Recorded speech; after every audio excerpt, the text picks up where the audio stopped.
नमस्कार, स्वागत है आप सभी का डीडी न्यूज के इस खास बुलेटिन एक्सप्रेस 100 में, जहां हम आपके लिए लेकर आते हैं राजनीति, देश, दुनिया, खेल और व्यापार जगत की सभी बड़ी खबरों को एक्सप्रेस यानी फटाफट अंदाज में। मैं हूं आपके साथ पराक्रम सिंह शेखावत। आइए शुरू करते हैं तेज रफ्तार से जुड़ी खबरें। झारखंड के रांची में जेपीएससी और जेएसएससी की भर्ती परीक्षाओं में धांधली को लेकर छात्रों का आंदोलन आज 24वें दिन पहुंच गया है। राज्य सरकार ने आंदोलनरत छात्रों को आज दोपहर 2 बजे बातचीत के लिए आमंत्रित किया है। छात्रों की प्रमुख मांगों में जेएसएससी सीजीएल 2024 और विवादित जेपीएससी परीक्षाओं को रद्द करना और मामले की सीबीआई जांच शामिल है। इन्हीं मांगों पर सरकार और छात्रों के बीच अभी तक नहीं बन पाई है कोई सहमति। छात्रों को उनके विधिक सलाहकारों के साथ बातचीत में शामिल होने का प्रस्ताव। एसडीओ और एडीएम लॉ एंड ऑर्डर द्वारा छात्रों को इस प्रस्ताव की जानकारी दी गई।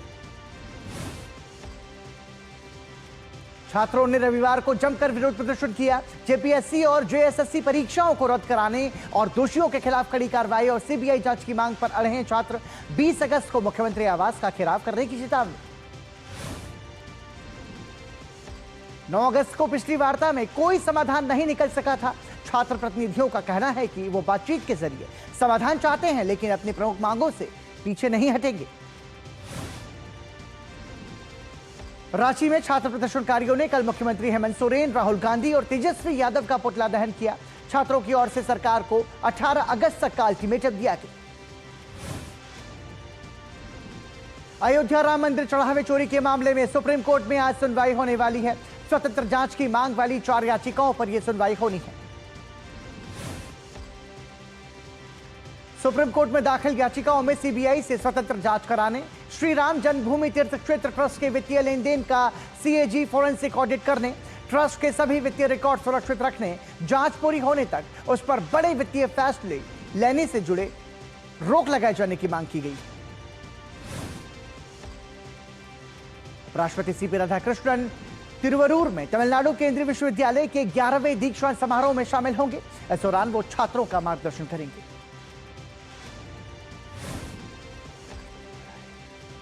केंद्रीय कार्मिक लोक शिकायत और पेंशन मंत्रालय के राज्य मंत्री जितेंद्र सिंह नई दिल्ली के विज्ञान भवन में 9वें राष्ट्रीय अनुभव पुरस्कार समारोह और 60वीं सेवानिवृत्त पूर्व परामर्श पीआरसी कार्यशाला में शामिल होंगे। समारोह में चयनित 15 पुरस्कार विजेताओं को सम्मानित किया जाएगा। इन विजेताओं ने पासपोर्ट सेवा केंद्र, प्रशासन में तकनीकी बदलाव, नए नियमों के निर्माण और ऊर्जा संरक्षण जैसे क्षेत्रों में योगदान दिया है। केंद्रीय वित्त मंत्री निर्मला सीतारमण आज नई दिल्ली में पीएसबी कॉन्फ्लुएंस के उद्घाटन समारोह में शामिल होंगी। 2 दिन के इस सम्मेलन में पब्लिक सेक्टर बैंक और पब्लिक फाइनेंशियल इंस्टीट्यूशंस के लीडर्स एक साथ आएंगे। रक्षा मंत्री राजनाथ सिंह आज नई दिल्ली में पूर्व उपराष्ट्रपति एम वेंकैया नायडू की जीवनी from Udayagiri to vice president के लॉन्च कार्यक्रम की अध्यक्षता करेंगे। इस मौके पर पूर्व उपराष्ट्रपति एम वेंकैया नायडू, भाजपा के राष्ट्रीय अध्यक्ष नितिन नवीन और दिल्ली की मुख्यमंत्री रेखा गुप्ता मौजूद रहेंगी।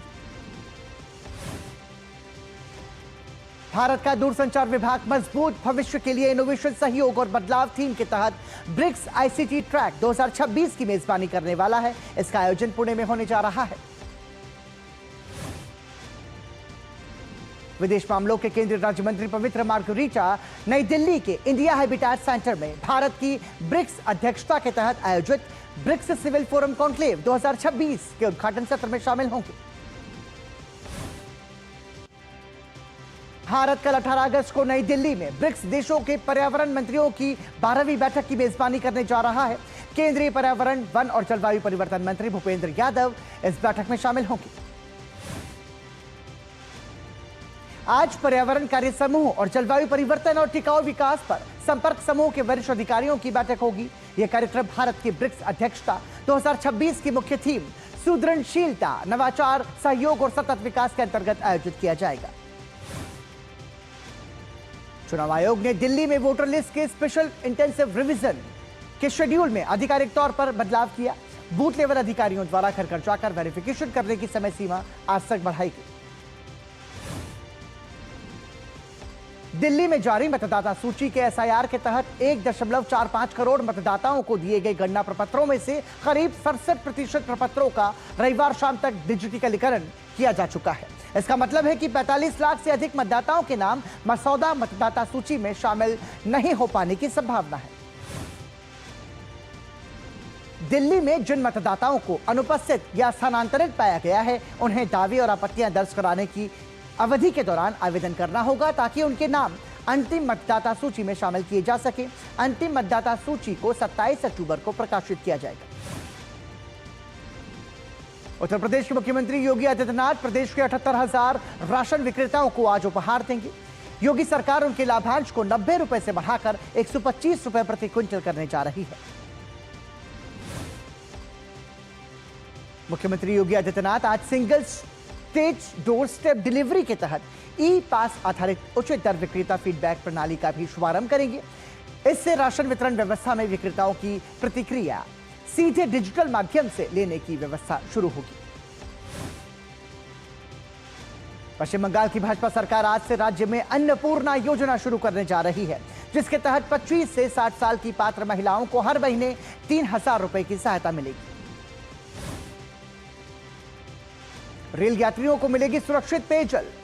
रेलवे ने शुरू किया बड़ा सुधार अभियान। देश भर के करीब 20,000 स्थानों पर लगाए जाएंगे नए tank to tap filtration system.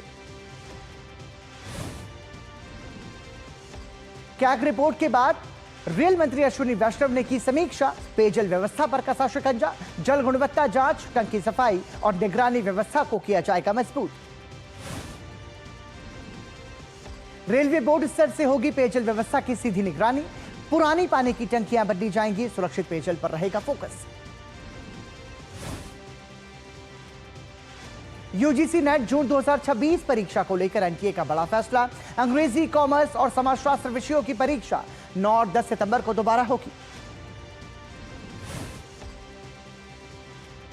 प्रश्न पत्रों में कई खामियां मिलने के बाद एनटीए ने लिया री एग्जाम का फैसला। गलत तथ्य, अनुवाद त्रुटियां और सवालों की पुनरावृत्ति बनी वजह। यूजीसी नेट के 3 विषयों के अभ्यर्थियों को राहत। दोबारा परीक्षा के लिए नहीं देना होगा कोई अतिरिक्त शुल्क। कायरा में भारत मिस्र ब्रिक्स साझेदारी सम्मेलन का आयोजन किया गया। सम्मेलन के उद्घाटन सत्र को विदेश मंत्रालय की सचिव प्रिया रंगनाथन ने कहा, भारत मिस्र की रणनीतिक साझेदारी ब्रिक्स के भीतर सहयोग बढ़ाने और ग्लोबल साउथ की प्राथमिकताओं को आगे बढ़ाने का मजबूत आधार। ओडिशा में बाढ़ का खतरा बना हुआ है। उत्तर पश्चिमी बंगाल की खाड़ी में बने कम दबाव के क्षेत्र के और तीव्र होने की संभावना, जिससे राज्य के उत्तरी भाग में तेज बारिश की आशंका। बालासोर, भद्रक, मयूरभंज और क्योंझर जिलों के लिए मूसलाधार बारिश का रेड अलर्ट। अन्य कई जिलों के लिए ऑरेंज और येलो अलर्ट। अगले 3 दिनों तक तेज बारिश जारी रहने की संभावना। ओडिशा में लगातार बारिश और बाढ़ से अब तक 5 लाख से अधिक लोग प्रभावित। 947 गांव जलमग्न। राज्य सरकार ने अलर्ट जारी करते हुए अधिकारियों की छुट्टियां रद्द कर दी। ओडिशा की मांझी सरकार भारी बारिश से पैदा हुई बाढ़ की स्थिति पर कड़ी नजर रख रही है। स्थिति का जायजा लेने के लिए मुख्यमंत्री मोहन चरण मांझी बाढ़ प्रभावित इलाकों का दौरा करेंगे। मुख्यमंत्री मांझी ने बताया कि बचाव और राहत कार्यों के सुचारू संचालन के लिए बालासोर, भद्रक और जाजपुर जिलों के लिए 3 वरिष्ठ और अनुभवी अधिकारियों को अलग अलग जिम्मेदारियां सौंपी गई। स्पेशल रिलीफ कमिश्नर सभी जिला प्रशासनों के साथ लगातार तालमेल बनाकर इन कार्यों की देखरेख कर रहे हैं। असम में बाढ़ की स्थिति में धीरे धीरे सुधार, लेकिन कई इलाकों में जनजीवन अब भी पूरी तरह सामान्य नहीं। राज्य के 5 जिलों के 235 गांव अभी भी बाढ़ की चपेट में और 62,000 से ज्यादा लोग प्रभावित। प्रभावित इलाकों में राहत और पुनर्बहाली का काम लगातार जारी। राज्य आपदा प्रबंधन प्राधिकरण के मुताबिक 5 जिलों के 16 राजस्व सर्किल्स के 235 गांव बाढ़ से प्रभावित। गोलाघाट, होजाई, नगांव, शिवसागर और जोरहाट के कई इलाकों में पानी भरा हुआ है। बाढ़ से करीब 4,954 हेक्टेयर कृषि भूमि को नुकसान, जबकि राज्य में बाढ़ से अब तक 104 लोगों की मौत। प्रभावित लोगों के लिए 37 राहत शिविर और राहत वितरण केंद्र संचालित किए जा रहे हैं, जहां करीब 4,877 लोगों को आश्रय मिला। इन शिविरों में भोजन, सुरक्षित पेयजल और चिकित्सा सुविधाएं उपलब्ध कराई जा रही हैं। मौसम विभाग ने आज पश्चिम बंगाल में मूसलाधार बारिश का रेड अलर्ट जारी किया। वहीं अरुणाचल प्रदेश, छत्तीसगढ़, झारखंड, उत्तर प्रदेश, पूर्वी मध्य प्रदेश, हिमाचल प्रदेश, उत्तराखंड, जम्मू कश्मीर और लद्दाख में भी अगले 2 दिनों तक ऐसी स्थिति रहने की आशंका। आज असम, मेघालय, बिहार, हरियाणा, चंडीगढ़ और दिल्ली में तेज बारिश की संभावना। अगले 2 से 3 दिनों तक अंडमान निकोबार द्वीप समूह, आंध्र प्रदेश, तमिलनाडु, पुदुचेरी में गरज चमक के साथ बारिश। मेघालय, नागालैंड, मणिपुर, मिजोरम, त्रिपुरा जैसे क्षेत्रों में भी ऐसी ही स्थिति रहने का अनुमान। 9 अगस्त से देश भर में शुरू हुए हर घर तिरंगा अभियान का आज आखिरी दिन। देश के अलग अलग राज्यों में निकली तिरंगा यात्राओं के जरिए लोगों से अपने घरों पर तिरंगा लगाने और राष्ट्रध्वज के सम्मान का संदेश दिया गया।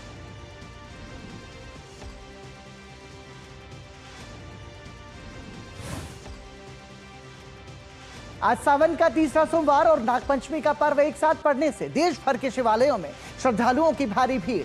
झारखंड के देवघर स्थित बाबा बैद्यनाथ धाम मंदिर में सुबह से ही बड़ी संख्या में श्रद्धालु दर्शन और जलाभिषेक के लिए पहुंचे। उत्तर प्रदेश के वाराणसी में सावन के तीसरे सोमवार पर काशी विश्वनाथ मंदिर में बड़ी संख्या में कांवड़िए और शिव भक्तों का जमावड़ा देखने को मिला।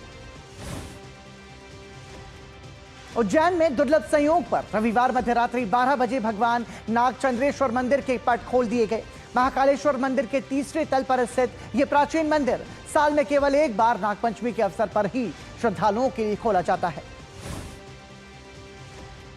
रक्षा मंत्री राजनाथ सिंह ने देशवासियों को नागपंचमी की शुभकामनाएं देते हुए कहा कि भारत की सांस्कृतिक परंपरा में प्रकृति के प्रति श्रद्धा, समस्त जीव जगत के प्रति करुणा और सह अस्तित्व का भाव सदैव निहित रहा है। नागपंचमी इसी शाश्वत जीवन दृष्टि का पावन पर्व है जो हमें प्रकृति के संरक्षण, पर्यावरणीय संतुलन और प्रत्येक जीव के प्रति सम्मान का संदेश देता है। जम्मू कश्मीर के पुंछ जिले में स्थित हिमालयी तीर्थ स्थल बूढ़ा अमरनाथ की वार्षिक यात्रा कड़ी सुरक्षा व्यवस्था के बीच आज से शुरू। जम्मू कश्मीर के उपराज्यपाल मनोज सिन्हा ने जम्मू बेस कैंप से बाबा बूढ़ा अमरनाथ यात्रा के पहले जत्थे को रवाना किया। बाबा बूढ़ा अमरनाथ यात्रा से पहले रविवार को नवग्रह मंदिर से त्रिशूल यात्रा निकाली गई। यात्रा के मद्देनजर सुरक्षा व्यवस्था कड़ी कर दी गई। जम्मू राजौरी पुंछ राजमार्ग पर सुरक्षा बलों की तैनाती बढ़ा दी गई।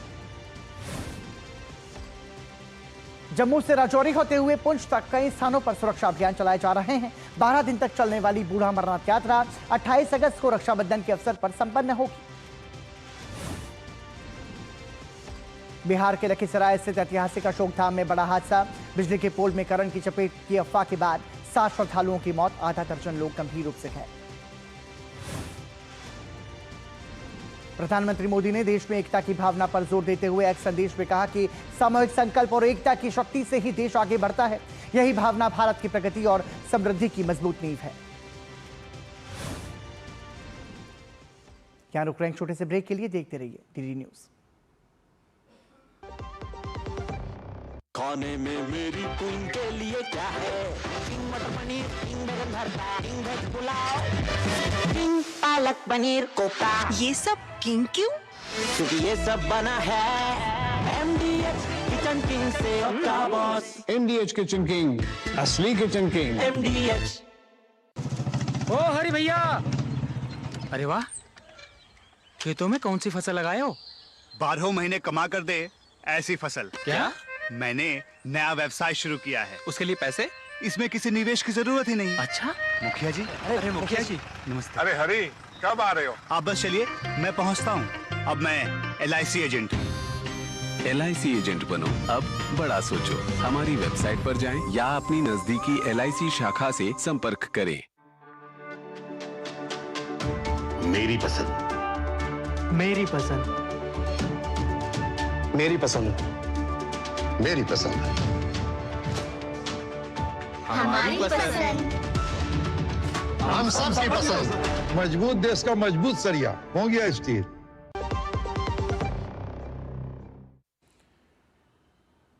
ब्रेक के बाद एक बार फिर आपका स्वागत। आप देख रहे हैं एक्सप्रेस 100। केंद्रीय मंत्री डॉक्टर जितेंद्र सिंह ने RSSDI ग्रामीण आउटरीच डिजिटल पोर्टल और विश्वास डायबिटीज जागरूकता वीडियो लाइब्रेरी का शुभारंभ किया। डॉक्टर जितेंद्र सिंह ने मधुमेह की रोकथाम को राष्ट्रीय प्राथमिकता बनाने और ग्रामीण भारत में इसके बढ़ते मामलों से निपटने के लिए तकनीक, डेटा और सामुदायिक भागीदारी पर भी जोर दिया। पूर्व उपराष्ट्रपति एम वेंकैया नायडू ने अटल बिहारी वाजपेयी की पुण्यतिथि पर तिमारपुर से 25 नई अटल कैंटीन्स का उद्घाटन किया। इसके साथ ही दिल्ली में कैंटीन्स की संख्या 100 हो गई। इस योजना के तहत करीब 1 लाख श्रमिकों, जरूरतमंदों, दिहाड़ी मजदूरों और अन्य निम्न आय वर्ग के लोगों को प्रतिदिन केवल 5 रुपए में पौष्टिक भोजन उपलब्ध कराया जाएगा। पश्चिम बंगाल के मुख्यमंत्री शुभेंदु अधिकारी ने राज्य में केंद्र सरकार की प्रमुख स्वास्थ्य बीमा योजना आयुष्मान भारत का औपचारिक रूप से शुभारंभ किया। शुभेंदु अधिकारी ने मुख्यमंत्री स्वास्थ्य बीमा योजना भी शुरू की। जो लोग आयुष्मान भारत के दायरे में नहीं आते वो राज्य की स्वास्थ्य बीमा योजना का पात्र होंगे। मुख्यमंत्री ने कहा कि इन दोनों योजनाओं में 1950 बीमारियां शामिल हैं। इस कार्यक्रम में केंद्रीय स्वास्थ्य और परिवार कल्याण राज्य मंत्री अनुप्रिया पटेल भी मौजूद थी।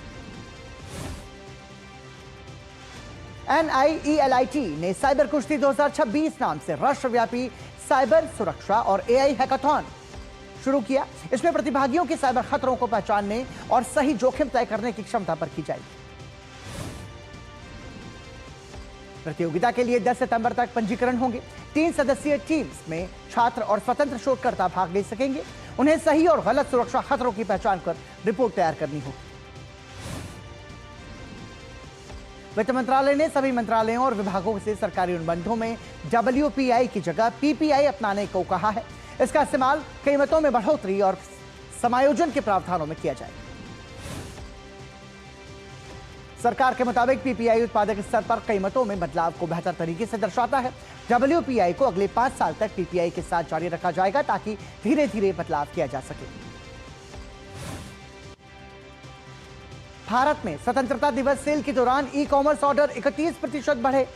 यूनिकॉमर्स के आंकड़ों के मुताबिक 6 से 14 अगस्त के बीच ऑर्डर की मात्रा में सालाना आधार पर बढ़ोतरी दर्ज हुई। इस दौरान कुल बिक्री मूल्य यानी GMV में भी 30% की वृद्धि हुई। आंकड़े बताते हैं कि फेस्टिवल सेल के दौरान ऑनलाइन खरीदारी को लेकर ग्राहकों का उत्साह मजबूत रहा। वाणिज्यिक मंत्रालय के मुताबिक वित्त वर्ष 2026-27 की पहली तिमाही में यूरोप भारतीय इलेक्ट्रिक कारों का सबसे बड़ा निर्यात बाजार बनकर उभरा है, जबकि ब्रिटेन दूसरे स्थान पर रहा। वित्त वर्ष 2026-27 की पहली तिमाही के दौरान इलेक्ट्रिक मोटर कार्स का निर्यात 1309 से बढ़कर 10,802 वाहन हुआ। वहीं निर्यात आय भी बढ़कर 36.9 करोड़ डॉलर पहुंची। प्रधानमंत्री गतिशक्ति पहल के तहत 18.66 लाख करोड़ रुपए की 396 बुनियादी ढांचा परियोजनाओं को मंजूरी के लिए सिफारिश की गई। सरकारी आंकड़ों के अनुसार इनमें सड़क और रेलवे समेत विभिन्न मंत्रालयों की परियोजनाएं शामिल हैं। इन परियोजनाओं की सिफारिश नेटवर्क प्लानिंग ग्रुप की ओर से सुझाई गई। FSSAI के अनुसार कानून के उल्लंघन पर नोटिस मिलने के बाद 6 खाद्य कंपनीज ने सुधारात्मक कदम उठाए। इन कंपनीज ने भ्रामक लेबल और ट्रेडमार्क हटाने सहित आवश्यक बदलाव किए। खाद्य नियामक ने कहा कि नोटिस के बाद कंपनीज ने तुरंत कार्रवाई की। दिल्ली एयरपोर्ट अगले 10 साल के मास्टर प्लान के तहत अपनी सालाना यात्री क्षमता 10.6 करोड़ से बढ़ाकर 12.5 करोड़ करने की तैयारी। विस्तार योजना के तहत डायल अप्रैल 2030 तक टर्मिनल 3 पर नया पियर ई बनाने की भी योजना बना रही है, जिसकी क्षमता करीब 1 करोड़ यात्रियों की होगी। आज से एयर इंडिया की विशाखापट्टनम आने जाने वाली सभी उड़ानें भोगापुरम के नए अल्लूरी सीताराम राजू इंटरनेशनल एयरपोर्ट से संचालित होंगी।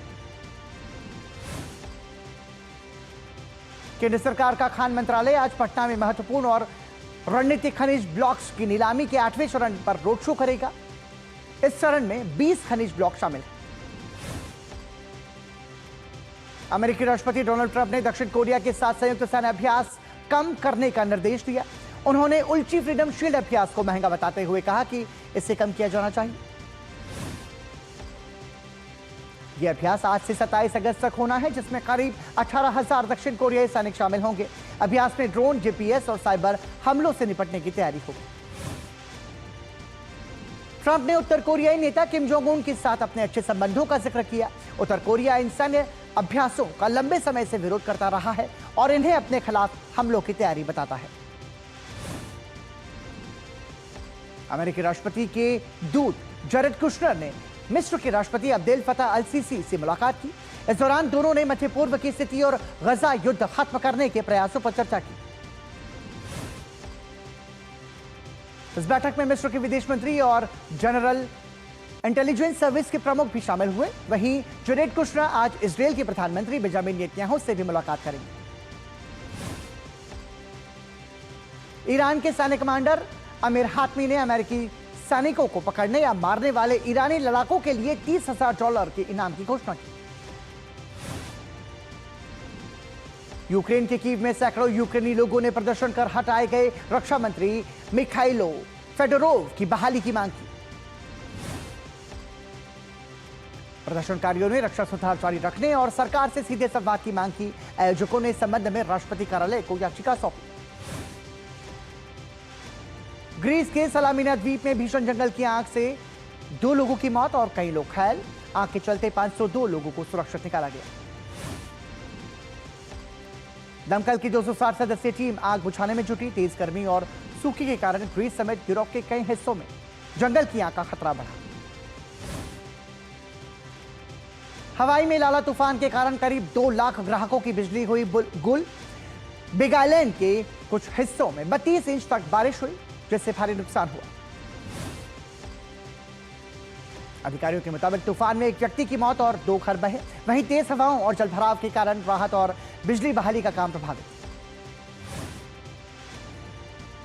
BWF विश्व बैडमिंटन चैंपियनशिप का आज से 17 साल बाद भारत में आयोजन होने जा रहा है। पीवी सिंधु महिला एकल वर्ग में भारतीय चुनौती की अगुवाई करेंगी। पुरुष एकल में 21 वर्षीय आयुष शेट्टी के सामने शुरुआत में ही बड़ी चुनौती। उनका मुकाबला मौजूदा विश्व चैंपियन और दुनिया के नंबर 1 खिलाड़ी शी यू ची से होगा। 14वीं वरीयता प्राप्त लक्ष्य सेन ऑस्ट्रिया के कोलिंस वैलेंटाइन फिलिमोन के खिलाफ अभियान शुरू करेंगे। 2021 विश्व चैंपियनशिप में कांस्य पदक जीत चुके लक्ष्य की नजर एक बार फिर से पोडियम पर जगह बनाने पर होगी। पुरुष युगल वर्ग में सात्विक साईराज रंकीरेड्डी और चिराग शेट्टी की 5वीं वरीयता प्राप्त जोड़ी से भी उम्मीदें। ये जोड़ी पहले ही 2 बार विश्व चैंपियनशिप में कांस्य पदक जीत चुकी है।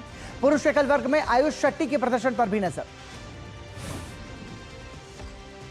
भारतीय हॉकी टीम के सामने आज पुरुष हॉकी विश्व कप में पूल चरण की सबसे बड़ी चुनौती।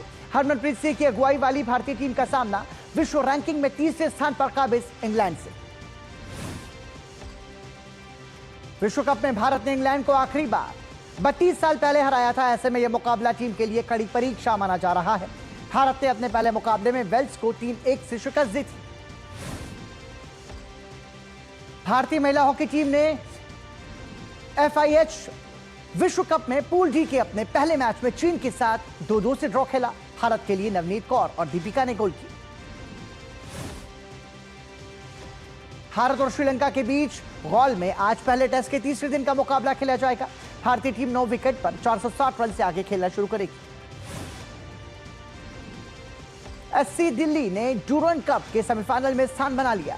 दिल्ली ने दूसरे हाफ में जबरदस्त प्रदर्शन करते हुए FC रिंगडाई को 5-1 से करारी शिकस्त देकर अंतिम 4 में जगह बनाई।